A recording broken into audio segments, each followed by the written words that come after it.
Okay.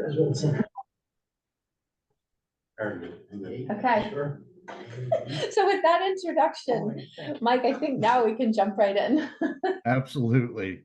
Absolutely. And that's what I'll do right away. And as you said, have to wait for questions. No, I mean, it's something. I'm just going to start flying through information, for lack of a better way to describe it. If there's any background or anything needs clarified, or I'm always guilty of using a lot of acronyms. Something needs spelled out. Just, yeah, I mean, pipe in, chime up, whatever. I prefer more of an interactive experience than talking at people, really, than anything else. If something doesn't make sense or want clarity on something, please speak up. Please speak up. So Mike, I'll monitor the chat if someone decides to use that for questions. Perfect. That sounds good.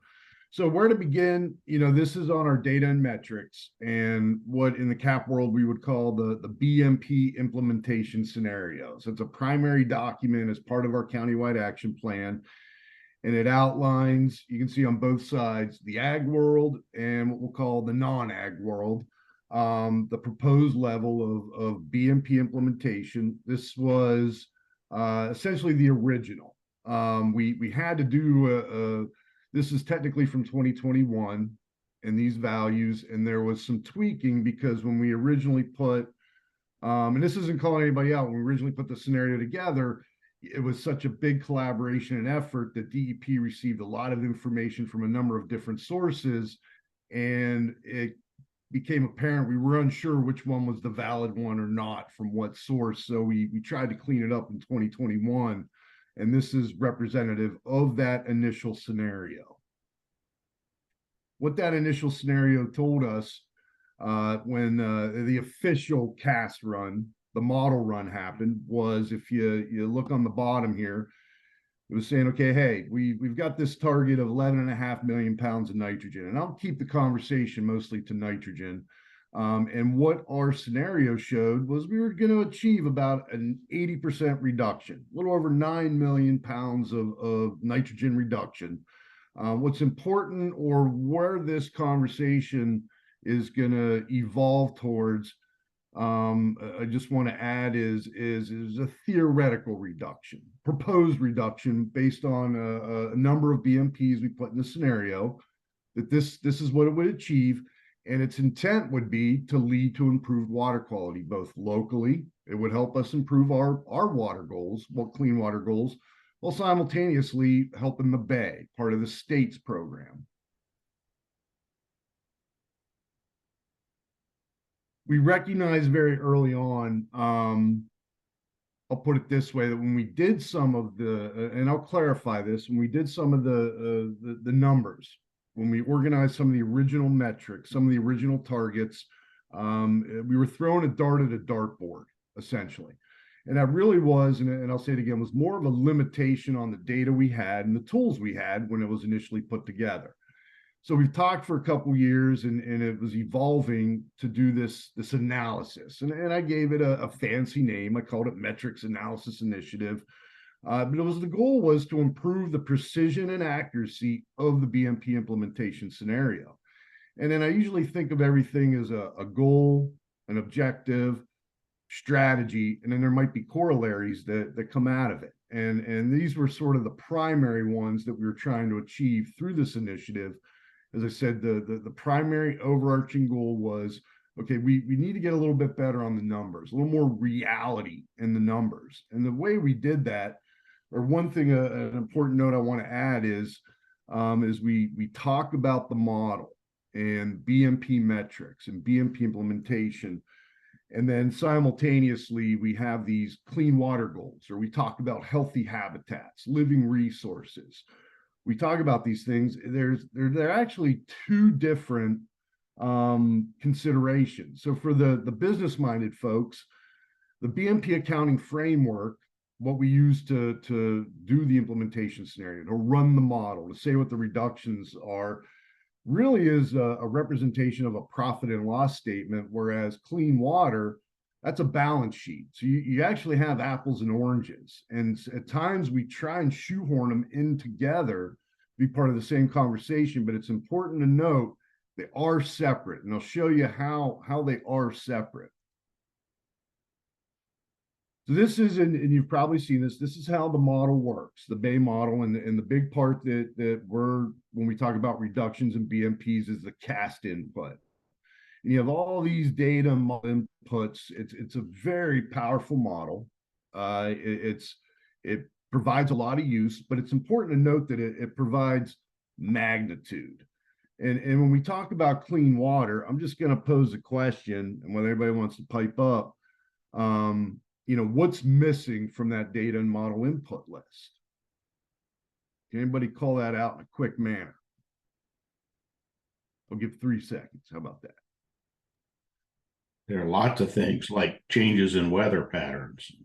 That's a good one too. That's a good one too, Alex. There's no water quality data.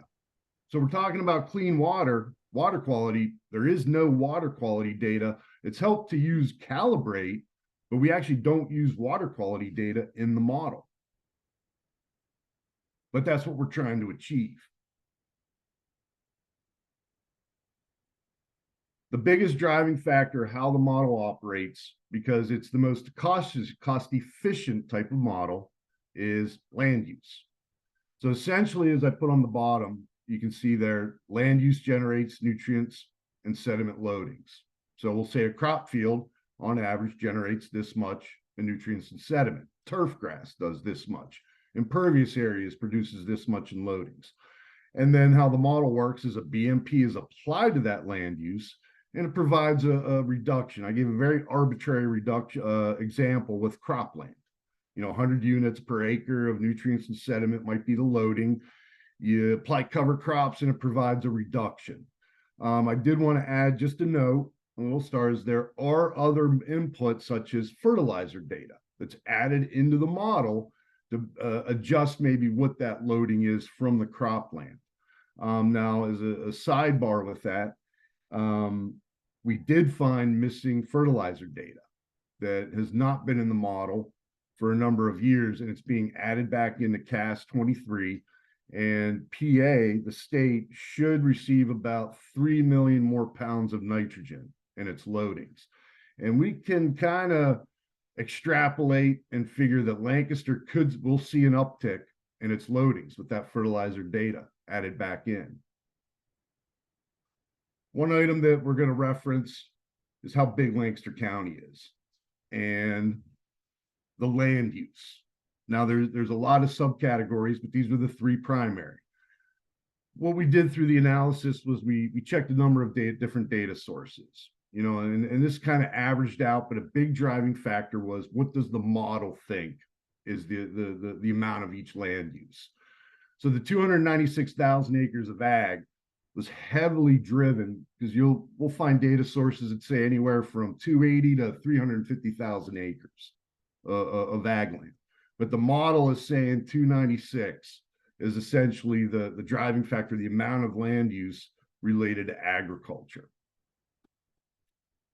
Why that's important is when we start talking about the BMPs to apply, we had to implement a strategy through the analysis where we couldn't let the combined total of BMPs exceed the actual land area that existed. And we actually became very close in our original scenario. So we had to do, that was part of the revision process. Now, these are some of the land use categories, subcategories, and then some of the BMPs that are applied to that land use. So that's a big component to understand, is the underlying land use drives what BMP applies. So as an example, will come up a couple times here in examples on buffers. Buffers themselves, like forest buffers or grass buffers, the only underlying land use that applies is cropland. It can only be applied to cropland. Now, if you add fencing, that's pasture. It only counts in pasture.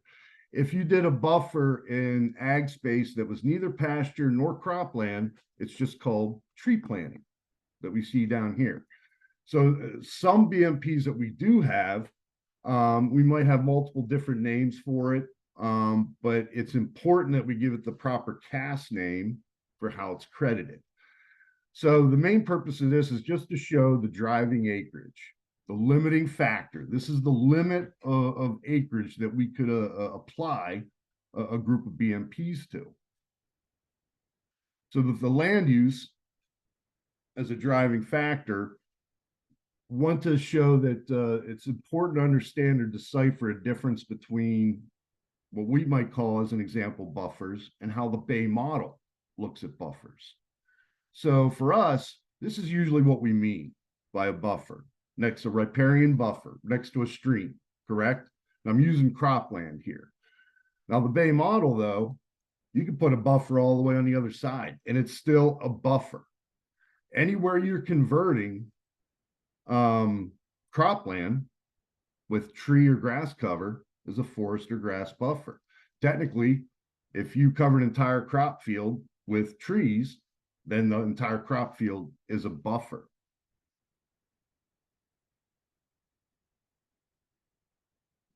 And then here's some other examples of local buffers or local conditions we observe that technically are buffers in the model, but we don't necessarily capture these. So we could call these uncaptured or unreported BMPs. Grass waterways, we definitely do. That finds its way into Practice Keeper. But like tree-lined crop fields, your field borders, even if they're grasses, that counts as a buffer. Any trees in ag open space, like say along the farmland, farm lane, that's tree planting. It counts in that greater buffer category. You have meadow conditions. You see in the bottom right picture here, that's technically a grass buffer between maybe the tractor lane and the crop field. So what we tried to do is we generated and distributed a list of what the technical classification by CAST is by the BMP name, and what we might call it locally. If it's a different name, sort of like a grass waterway, we actually enter that into CAST as a grass buffer. And then it gives you the underlying land use. That's the important factor. As I mentioned with forest buffers, anywhere on cropland counts. So you could, we see a lot of conditions that are uncaptured on the right, what could count. I have just down the road from me, they have a meadow, essentially a meadow condition between the road and the crop field. It's a narrow grass buffer technically, but we normally don't capture that. It kind of would require a strategic shift in thinking, or even how we write plans to make sure we capture that actually.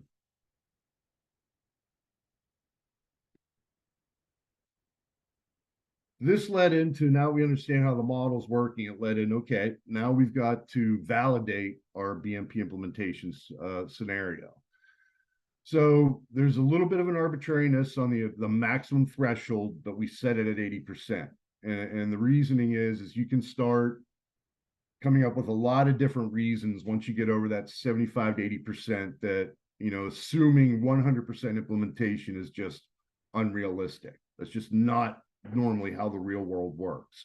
And in reality, with a lot of BMPs, maybe 50 to 60% is a more reasonable assumption to assume. But we use the 80%, and I'll show reason why. There was one particular grouping where we extended it.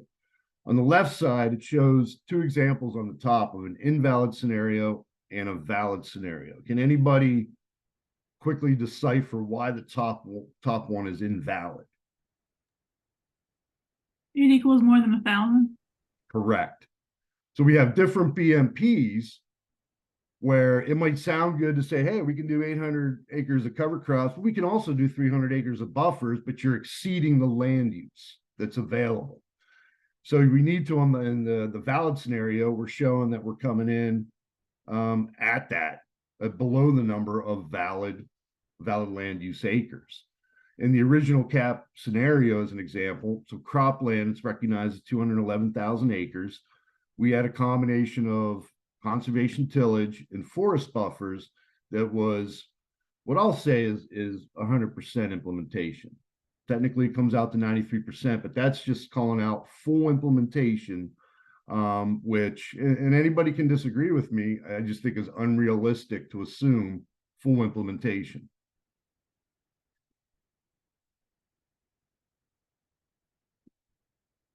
So as I mentioned, we wanted to make a reality check on the amount of BMPs. We started by figuring out what's the maximum threshold. What is the maximum amount of land use acres we could apply a BMP to? Then what are some parameters we need to observe? We did an 80% maximum threshold. And this is the driving factor then of what's leading into the activities of trying to figure out what's a reasonable amount of BMP implementation. Hopefully you can see this. Sorry, it's a little low. So we applied a litmus test. A very generic litmus test was making sure the grouping of BMPs applied to a land use did not exceed that 80% implementation rate. And for cropland, you know, the main BMPs, the driving factor of consuming most of the available acreage was tillage, conservation tillage, grass buffers, and forest buffers. And what we have there is, and these are revised numbers down, showing about an 80%. We're hitting that maximum threshold. And in reality, some of the existing credited numbers, which you'll see here as well, are showing we're trending in that direction. So that's a fantastic story in itself. That 80% to me could be considered like a maximum implementation rate. Pasture, it's a different land use. And you know what we're showing now for the projected implementation based on the trending numbers or what's credited is that amount that's shown on here with the forest buffer with fencing, the grass buffer with fencing, and prescribed grazing and alternative watering systems combined. So we're almost at about 17,000 acres is what we're projecting. And it's about a 55%, about half. That's to me is a reasonable rate. Hey, Mike, Yep. quick clarification. You're saying that for these two examples, the different land use, cropland and pasture, the number of acres for the bullet points underneath are what we are saying will be accomplished, or that's what CAST is telling us already has been? This is what we're saying is our revised target for 2025, where we Those think are we'll new end goals. up. Okay. And that's There are based new on goals. Sorry. Yep. Yeah, it's a combination of where we've been trending and using that trend in combination with capturing unreported or based on the amount that's been going in per year of where we came up with some of these final target numbers. So as an example, okay. so I'll So show for the you here storytelling. for pasture, for alternative, okay, I'll use prescribed grazing. So prescribed grazing in 2021, we were credited with about 5,500 acres. In 2022, we're almost at 7,300 acres. So we used that trend as a primary driver or factor leading to that 9,116 acre determination. Now I added this accounted for. This is where Noel comes in as well. It's giving, and I'll show that in another slide, it's giving an order of magnitude of work that's needed to capture, to account for these BMPs. And the reason is from a verification standpoint, that if we don't verify the BMP, it falls out of the model and it's no longer counted or credited. And we know that's happened with a lot of BMPs. The state was able to calculate on its own that roughly 55,000 acres of buffers in the Bay watershed in the state have fallen out of the model in the past 12 years or so. And that's due to verification processes. So here's some of our metric changes. And as you'll see, we, for the most part, revised, we trended downwards. We were very aspirational in the beginning, but again, that was based on the limitations, the data we had, the tools we had versus what we know and have now today. So nutrient management, you know, initially we were showing about 91% implementation across the entire county.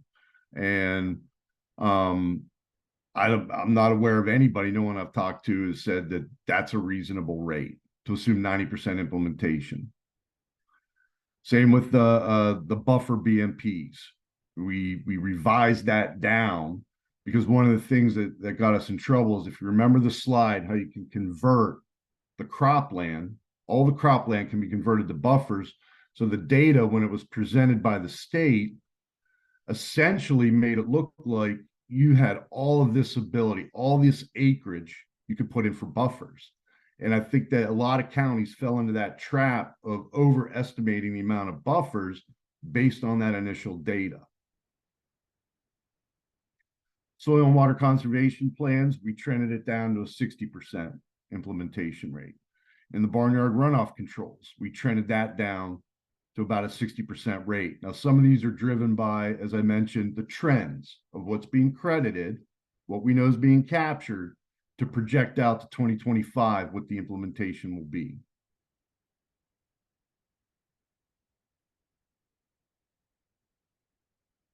Here's some more, and I think one of them's a repeat, but to give based on the land use. You know, cropland, previous targets, with those combination of those BMPs, we were at a 98% rate. We've dialed that back to 80%. Feeding space, we dialed it back specifically on the barnyard runoff controls, but now we're seeing a lot more ag stormwater management, and that's being credited as well, along with loafing lot management, and that bumped the rate up to about a 60% implementation rate. Again, that 50 to 60, feel confident in that amount of rate of implementation for a final target, or where we see we're going to end up, I should say, in 2025. Stormwater was a whole different gamut. So in the ag sector, we ended up dialing back because we do get most reductions in the ag sector. In the developed sector, a lot of unreported, uncaptured BMPs. And that was more of a function of the state lacked a central database for all of their developed stormwater BMPs. Oh, I see a hand. You can just yell out. You don't even have to raise the hand. You can just yell out. So Mike, I appreciate this. When do the land uses get updated in the model? Like, say we lost cropland, we lost pasture land, it's now developed. When does that get updated in the model? So they're doing that essentially on a 2-year cycle. One thing that's been good is, you know, if you go back to the 2017 progress, or even the 2019, which is still the main run rate now, the valid run, because 2021 was never released technically. The imagery has gotten better. So in 2023, when that's officially released, we should see some changes in the land use numbers based on what the model's observing is different. And does that dictate and then change to our goals again? I guess that's the question I had. Well, we don't anticipate a drastic change, but it can impact it slightly. So as an example, if I go back one, you know, say for example, cropland, it comes out with a new imagery and it shows now there's only 201,000 acres of cropland. Then that's gonna, you know, we're gonna want to revise probably down those implementation numbers to meet that 80% rate or bring it lower. One thing to just a sidebar reminded me to say that too is, so if you want conservation tillage to go up, buffers have to go down. Or if you want buffers to go up, tillage has to go down. The combined grouping of the BMPs cannot exceed the rate. So it's going to be a long story short, Matt, it'll be consistent, or every 2 years, a modification in the rates because of those land use changes that are observed. And Mike, is that why the CAP process allows us to make these kind of numeric changes every 2 years? Yes. So just, I guess, a reminder to everybody, we're not changing these numbers all the time. This is only every 2 years. Correct. Okay. Mike, and those are the only... Go ahead, Caitlin. Oh, sorry, thank you. Just to clarify, what is the function of having a max implementation rate per land use? Like, how does that, why does that exist? And like, kind of give some context to that, if you could. Yeah, absolutely. So it's trying to combine both reality and what the model will do if you exceed the land use availability. So in reality, we know 100% implementation is just something that's not observed. You know, you're always going to have the farmer who's going to say that, not for me. You're always going to have the municipality that's like, I just want to do the minimum. I don't want to do anymore. So you're never going to achieve that from a reality standpoint. Then from a model standpoint, so say if we bumped up conservation tillage and it came out to we have 211,000 acres of cropland, but then we show 220,000 acres of BMPs. The model is just going to nullify that 9,000 acres of extra. It's not going to recognize the BMPs above and beyond the land use. And that's usually, you'll see that in CAST in what's called the credited versus uncredited report. It'll show you if it's uncrediting BMPs because you're exceeding the land use available collectively for the county. Does that make sense? Go ahead, Matt. I mean, can you go back to that slide again, Mike? Yeah. Can you put on other, I know this is just an example, but could you put on other BMPs on the cropland? That's what I was wondering. Like contour farming and cover crop and crop rotation, where does that fit into some of these? That is only counted in the soil and conservation plans. That's it. So there's terracing. Terracing doesn't have its own BMP, or contouring doesn't have its own BMP. It's counted. So as an example, you know, we had to put the CAP applications in this year. If you had terracing and you're entering it in the field doc, the BMP, you should have entered it as a soil conservation and water quality control plan, because that's how that BMP is counted. There's not a separate BMP for those types of management practices. What's conservation tillage, any types of? No till. Any, But there's levels of There's levels residue of and, no-till, but yeah. right. Yeah, And you've cover seen crop this. is its own. Cover Yeah. crop has its own then? There's 400 different definitions of cover crop, Correct. right?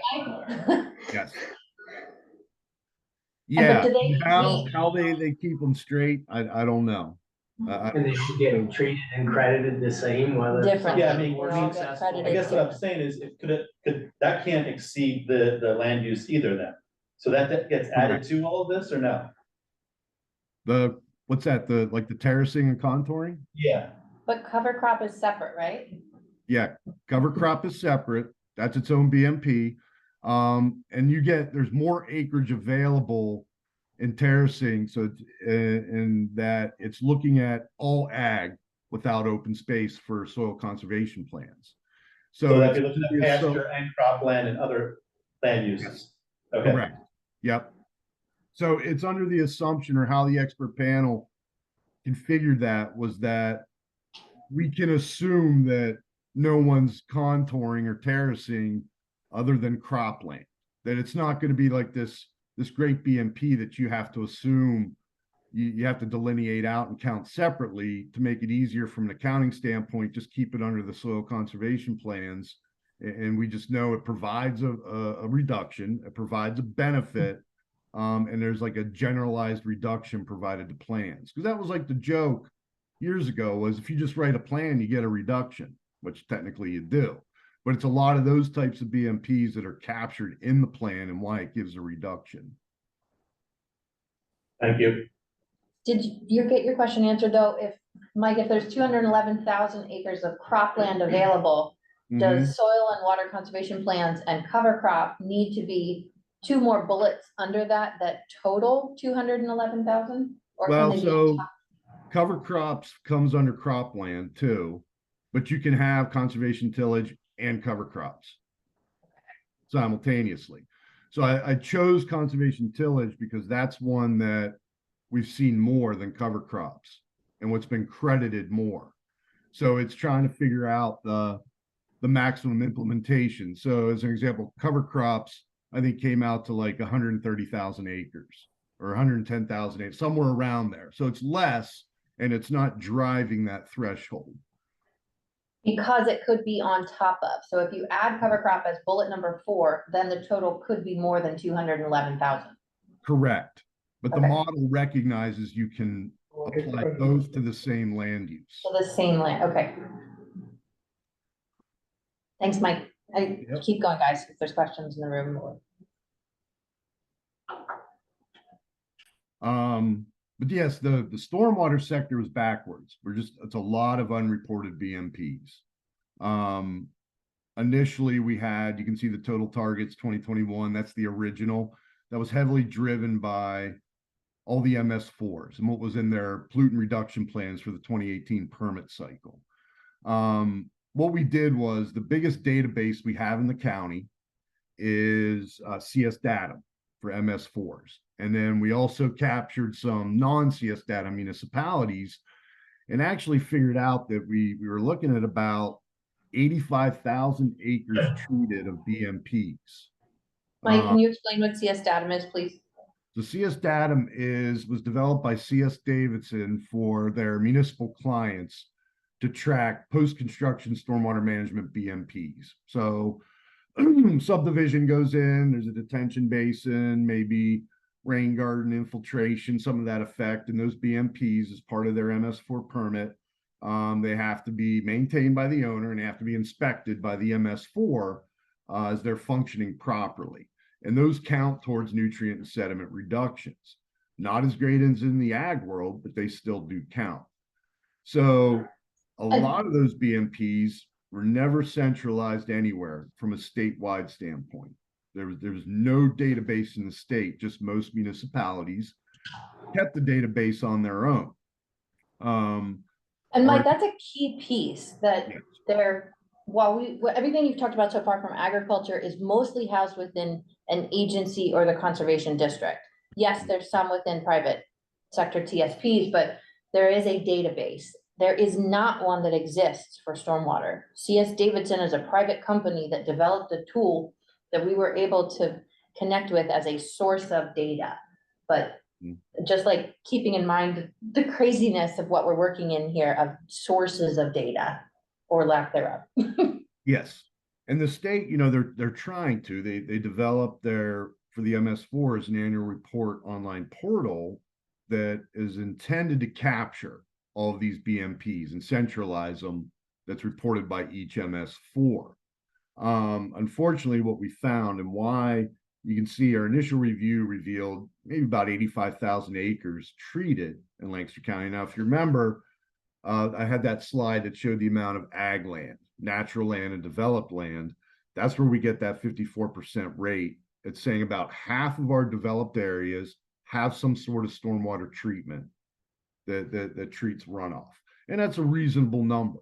When you go out and we conducted, we'll say, some small field samples, based on some of these rates. Is this what we're observing? Is there some sort of treatment at the end of the line or somewhere in line? And about half, 50%, it made sense. Now, the problem is, we went through an effort with a couple of municipalities to go through their data or help them update their inventory of these BMPs. Unfortunately, what we found is a lot of the data, it was just never required, that needs to be reported. So we can't find some of that data. So we're making the assumption that the model is not going to accept all of the BMPs submitted because there's data missing.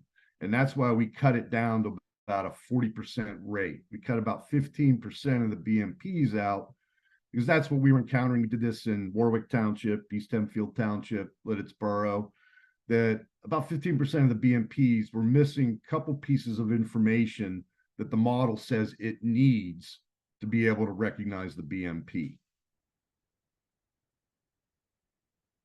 So this is, while we trended downwards ag, we tripled our stormwater, the developed side. So those numbers is way up. Unfortunately, it's not a one-to-one in exchange. Go ahead. When you see the headlines that Pennsylvania is lagging so far behind our 2025 goal, where in the world are they getting the data from to support all that? From the model, essentially. And actually, I'll touch on that here, Brad, a little bit, because, you know, the model is still, it's hypothetical. You know, one issue we have, like I mentioned about the buffers, this has definitely happened with a lot of BMPs as we've been watching year to year on the progress runs. You know, the common example I give, Brad, it's because you do this type of work too with us, is stream restoration. Well, we had a progress run, say, I think it was between 21 and 19 or 22 and 21. I can't remember the exact year, but the length of miles or feet of stream restoration decreased over that 2-year span by about 15,000 feet. So essentially what the model was saying was we de-restored 15,000 feet of stream. But we know that's not the case. The issue has to deal with the verification process, reporting the verification. Since some of those stream segments could have been done, it's every 5 years for stream restoration. So if it's the 21 run, and say, Brad, you and Land Studies, we did a stream restoration back in 2016. Nobody did an official re-verification and reported it. It got kicked out of the model. Model doesn't recognize it anymore. And that happens with a lot of BMPs. So then it's very easy for the numbers to always lag, to always say we're coming up short, but it's because not all the BMPs are appropriately reported simultaneously. And Mike, some of that is tied to the reporting avenues. Like in Maryland, it's a very different system and way that data gets into the model. So the story there might be different, right? Correct. Okay. They have really strong centralized county systems that capture every sector and is reported and captured and reported in that manner, where, you know, Pennsylvania, we're a very decentralized system, essentially.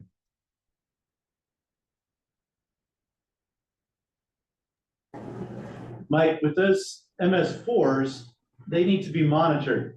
Where does that information go?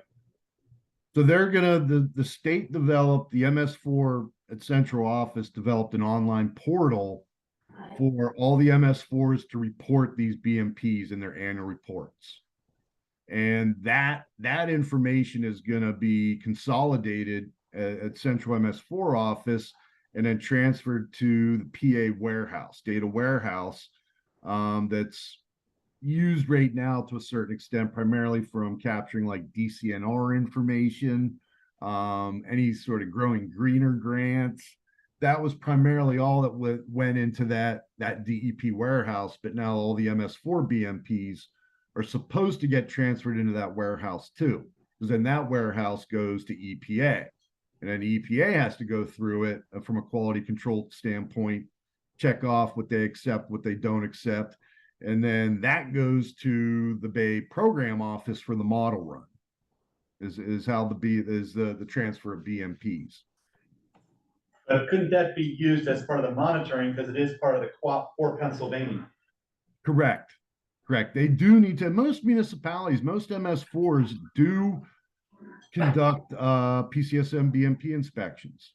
Right. You know, like our home base, Lidditz and Warwick, they do that. Now, what they've done is now we understand how the model works a little bit better, and the re-verification cycles is getting those BMPs on a cycle for inspections by each municipality. And then they'll report that in their annual reports into the portal. But until that, Go ahead.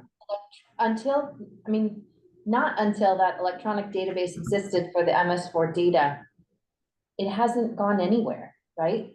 The No. data has not No. been included. No, I mean, Warwick's been doing it for, Yeah, years, more, probably a decade or so. It doesn't go anywhere, so. right. Correct. We can, like, it's a point that I think we all need our jaws to drop and then say, okay, that's part of the change that will tell a better story, Brad, of what has been happening.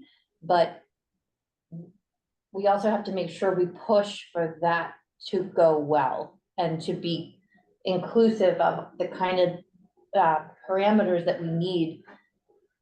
But we also have to show everybody, it's what you've been doing already, like what you're saying has been done, but it's not been included. I don't know, Mike, it's sort of what you guys have been Working pushing on. for as a process for a long time. Yeah. Yeah, and we developed, and a lot of municipalities now require, we developed what's called a PCSM title block. That any developer, any land development plan, when they submit it, they have to have on the one of the cover sheets, each BMP, this little block, and it has every bit of information that needs captured and reported for it to count in the model. Is essentially listed there. It has to be filled out by the developer's engineer. That information again then gets transferred into whether it's CS Datum, or if municipality just has their own system, like Ephrata or Warwick have their own systems. That information gets all captured, and that'll get on an annual basis reported through the online portal, and then that should get to the model. Now, what we don't know, and that's why, we know a lot of BMPs are being captured in the individual municipal inventories, or we're already there. Like Matt said, Warwick, it was already there in the inventory, just didn't go anywhere. What I don't know is how much of that is going to be accepted by the model. So the accounted for could be that drastically different than what we see on these target numbers.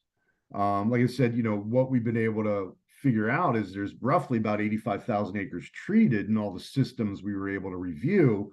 The model may accept all of it. We don't know, and that would be great. That'd be fantastic. But the model could say over and over, nope, nope, nope, nope, don't like that, and it only credits us with like 20,000 acres treated. We don't know yet how that's going to unfold. Like, just a time check, we're at 12:48. Okay. So what'll happen is there'll be a memo, a follow-up memo that gets in a lot of these details. There's all the numbers. It gives some background rationale of some of the revisions, some of the driving parameters of changes in individual BMPs. It'll include this master spreadsheet that has all the different numbers, our original target, what we've been credited for in 21 and 22, what we think is out there still that's uncaptured, and then what our target is, and then some definite some additional columns that'll help, like Noelle from a data core. It's going to give her an understanding of a magnitude, as an example, the unaccounted for. So that's the difference between what she has in Practice Keeper and what we think is actually out there. And that's going to give her an idea of how much effort, how much work is going to need to be done to capture the rest of those BMPs that we're fairly confident are out there or should be out there.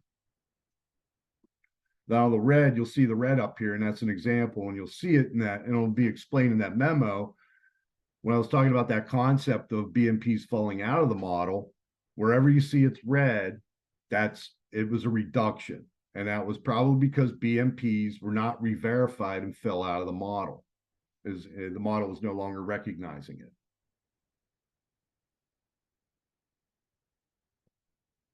There's just some other considerations, clarifications. The elephant in the room is the re-verification process. It's touched on that.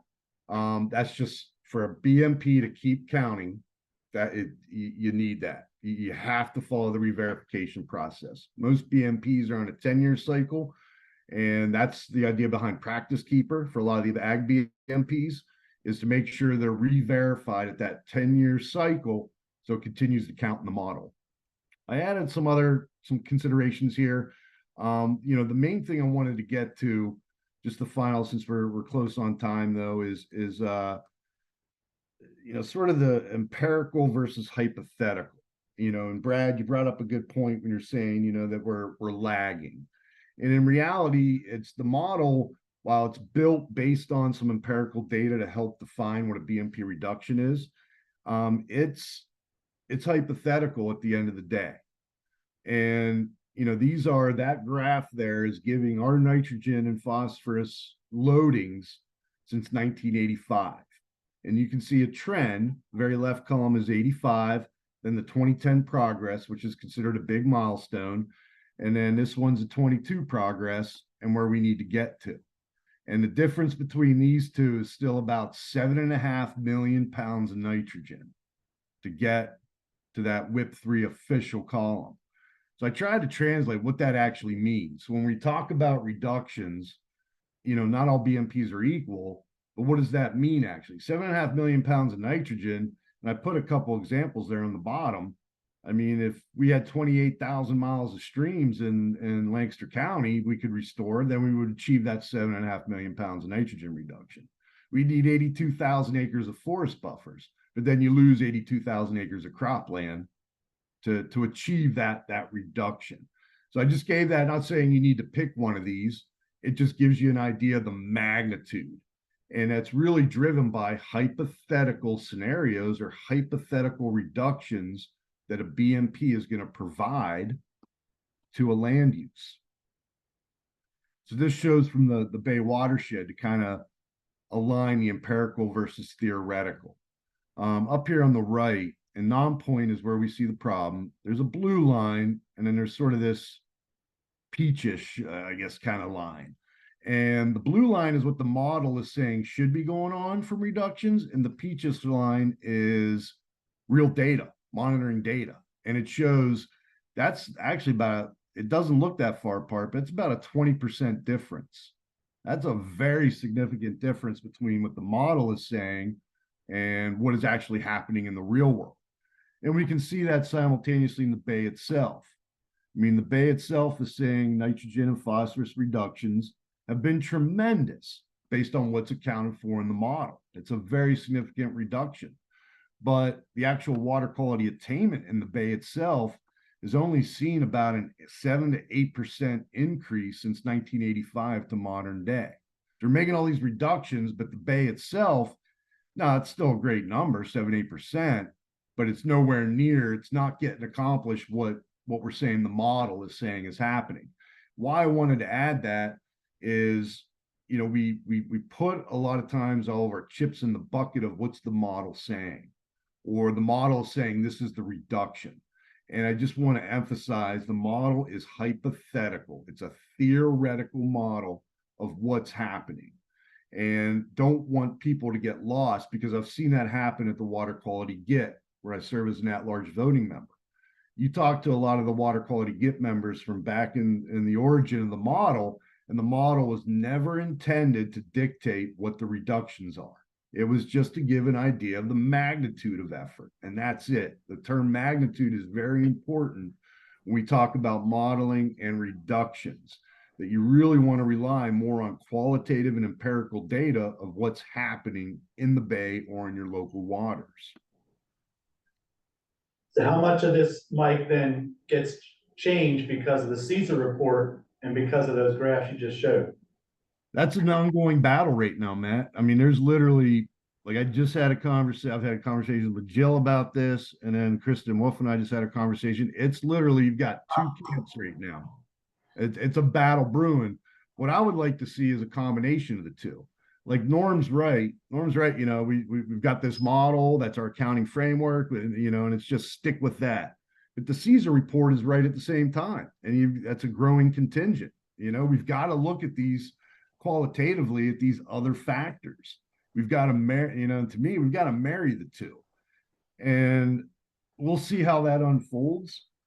But the CESA report, definitely there's a strong contingent that thinks we need to do an absolute shift to living resources and habitat focus on progress indicators versus the model.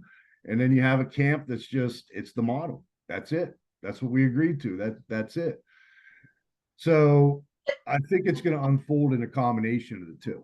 And that's at least my personal preference, that we need to balance. We need to use the qualitative information to support the quantitative and vice versa.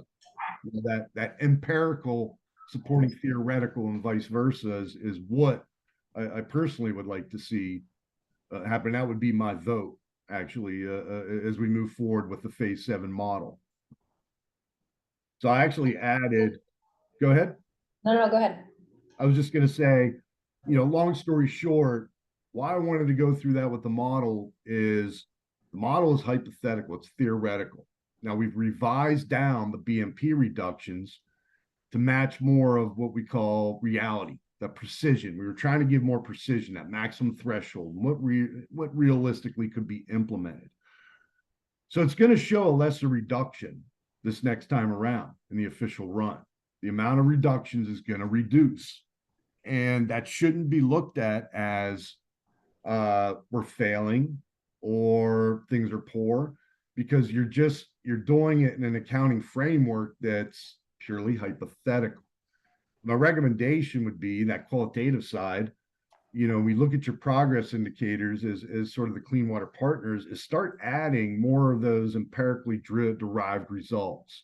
As an example, we've helped, say we know there's I'm just rounding numbers. We know there's 100 farms out there and we've helped 40 of them.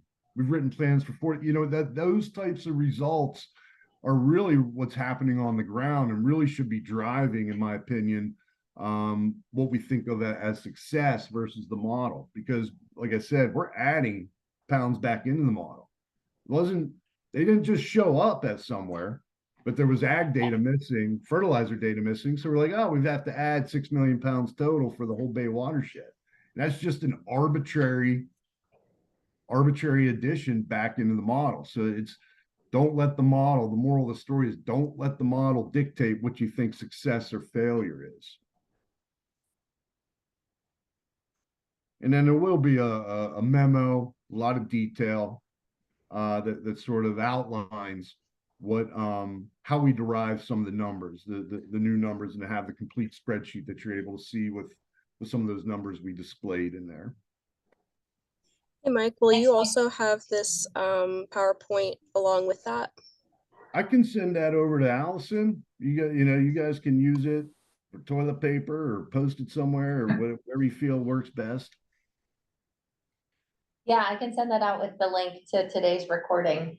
And Mike, I think your last comment is a really important piece, that these are CAP-related numbers that uses the Bay model as its driver.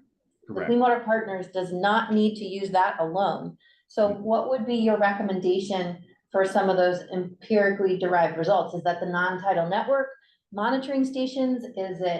What are some of those other sources that we should be using to help change those bullet points and the progress indicators?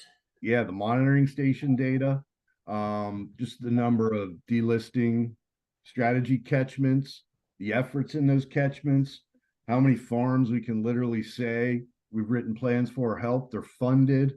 That to me is going to tell a bigger story or a better story than what the model's saying. The model is just supposed to tell us the magnitude. It's giving us a magnitude of what the effort that is believed is needed to clean up the bay. But I don't think it should be a primary progress indicators of how well the partners are actually doing and the efforts that have been unfolded. Because why I'm saying that is we're going to come back with lesser reductions, and nobody's making the 2025 goal in the model. Nobody wants to touch out with a 10-foot pole in that conversation yet, but we're not going to make it. And I'm screaming, you better start talking about it, because there's going to be a news report that comes out December 2024. It says we failed. Yep. And that's going to be a nightmare from a public relations standpoint. You have to get ahead of that. And Yep. the way to get ahead of that is understanding that it's hypothetical. So to change what we're actually achieving, to show truly what we're achieving versus what the model's saying, since it's just not. It was too aspirational in 2010 to say we were going to make these reductions by 2025. And that's really exciting to think how we can revise things to be more authentic about the success of the collaboration in Lancaster. How is the state going to determine or decide success for each county? Well, they won't. There's nothing beholding you, and we had that conversation a while back, Allison. There's nothing beholding you to the state technically to achieve it or not. Now they do have parameters for you to receive funding, things of that nature. But there's no teeth in it. Yeah. No, the EPA is the only one that outlined what would happen if the state doesn't make the reductions. And so the numbers that you shared today are for Lancaster County's CAP. which is Correct. one element of the state's watershed implementation plan. And that the state doesn't achieve their total goals, the EPA would issue backstops. Correct. Okay, Correct. So we were, like we talked about in the very beginning, we want to position or protect Lancaster as best as we can if EPA action comes. And the idea behind that is, at least in all my experiences with EPA, if I say something along the lines of, I don't know, or well, we thought we could do it, we thought that was good, they're gonna hammer the hell out of you. Whereas if you validate, you know, exactly what you think is reasonable, whether that's achieving a goal they want to see or not, they're going to be more accommodating, you know, because you're being realistic about what you're trying to achieve. I have a newbie question. Mhm. What are backstops? EPA backstops, we can send the list, that's a good point to send that around to everybody, they are, well, Mike, go ahead, you have a better definition. Yeah, so backstop action is if the EPA is not reasonably assured, is the words they like to use. In other words, saying you're failing to live up to your responsibility, they're gonna punish you in different kinds of ways. And what they have, the vehicle they have to punish is primarily regulatory permitting structures. So what they've indicated is they may require, and they did this in Massachusetts at one point, they required every municipality to be an MS4 permittee, whether you were in the urbanized area or not. And every municipality has to adhere to MS4 permit requirements. They may require shifting in funding or take control of certain funding streams and apply it as they see fit, because a lot of that money is coming, you know, through the Clean Water Fund through congressional approval. So they have a number of different avenues they can use, but no one's just going to be like, we're going to do this to you. They have existing enforcement pathways that they outlined within their response to the state's WIP. So we are at a few minutes past our 1 o'clock. I'm happy to keep the Zoom going and keep asking questions. If you need to head out, I also totally respect that. But Mike, if you're able to stay on and keep answering questions, that would be great. Yeah. Yeah, I don't have anything until like Lebanon County's meetings at 2. So I'm till then. Stop it. Literally moving target. Oh, that's making me dizzy. I'm good for 15 minutes. I don't know, we're pointing out the streets. I will add this helps. So that slide with the empirical versus theoretical, the ones on there are the Bay and rivers in Maryland. So how do we create something like that for Lancaster? I mean, I know for, you know, there's data in the Susquehanna, Marietta, or Conowingo that would be encompassing all of the Susquehanna.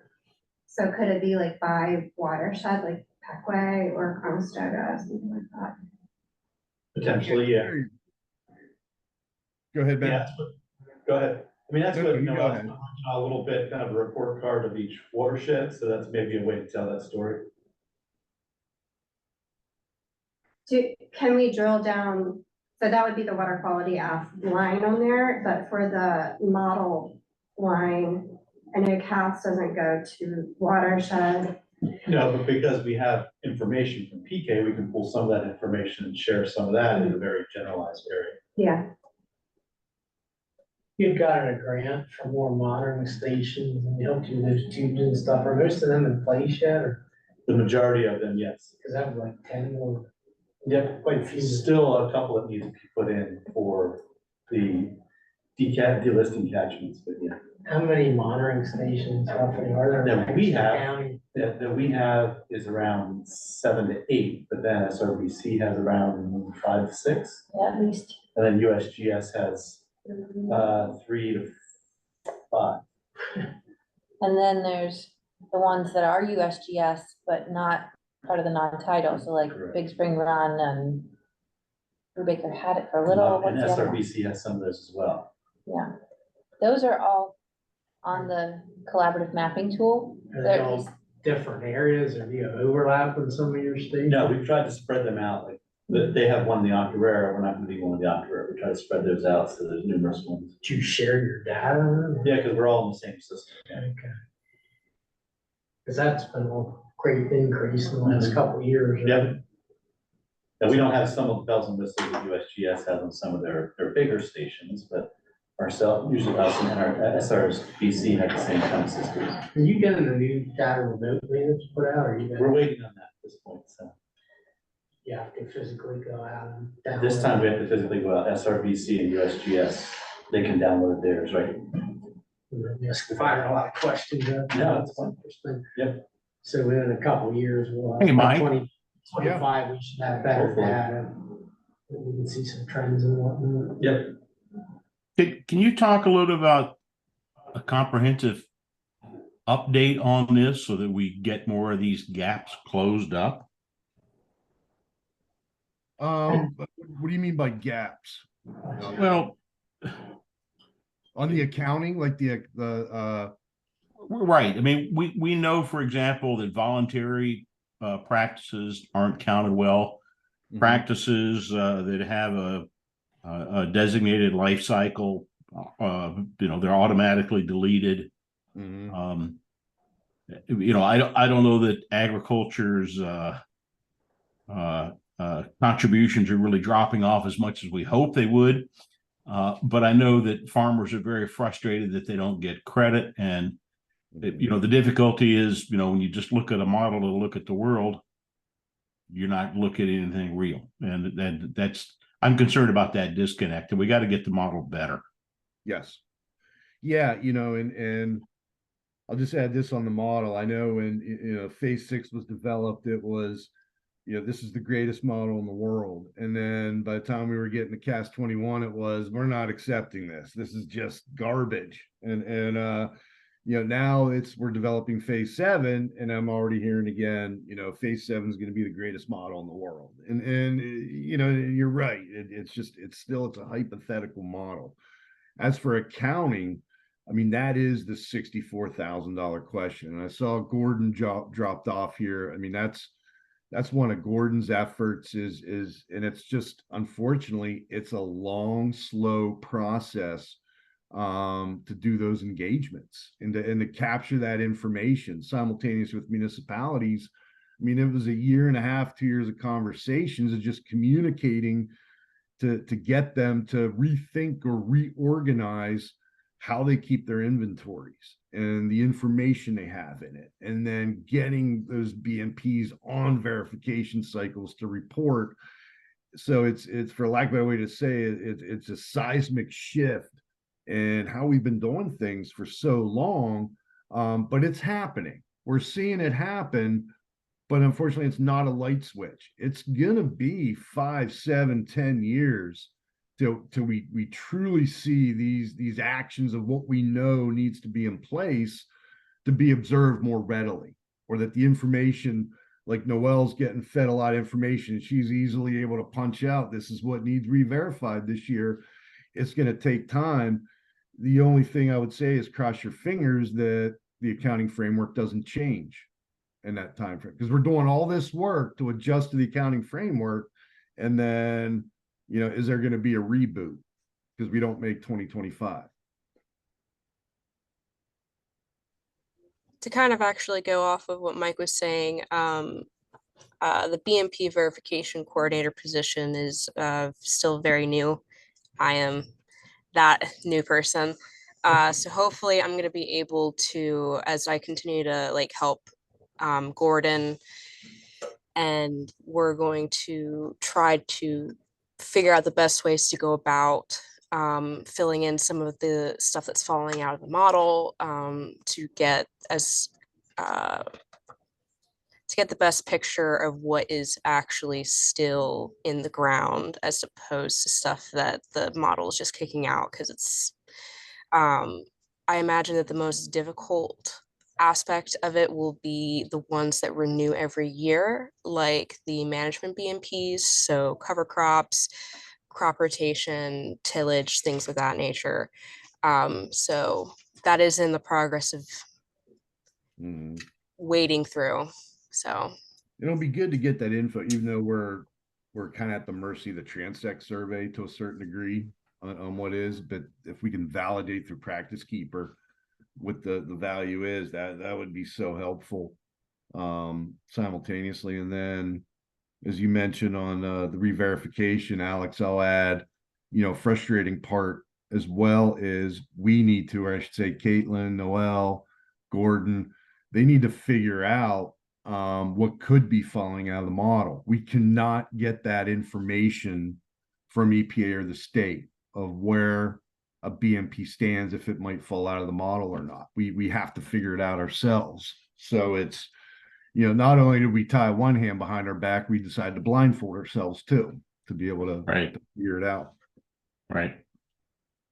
Well, if it was easy, it'd be done. I understand that. And maybe it is the best model in the world. That's probably a legitimate claim, but, there's a disconnect between the model and reality. And I suspect that disconnect drives us to miss a lot of things we need to be paying attention to. And that's what I'm trying to focus on is, how do we identify it? Where's the nut that we've got to crack?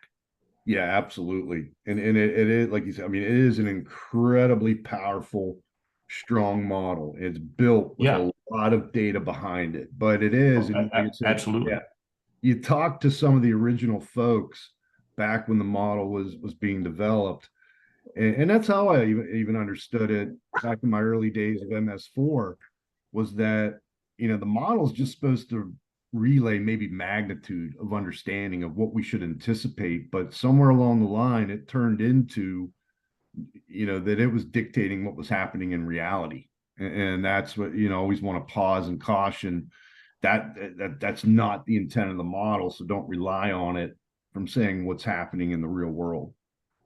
Well, we need something like a Caesar to call that out. Yep. Yeah, indeed. And we're seeing it's a battle. It's a battle brewing right now in the Bay Partnership between those two sides. And I don't like that I'm seeing it's two camps versus each other versus I wish the model people would take in what the Caesar report is saying to complement the effort, not to take it over. But then the other camp is saying, we need to rely solely on the Caesar, on living resources and habitat. And it's an important factor, but it seems to be troubling that we can't get onto the same page yet. Yeah, exactly.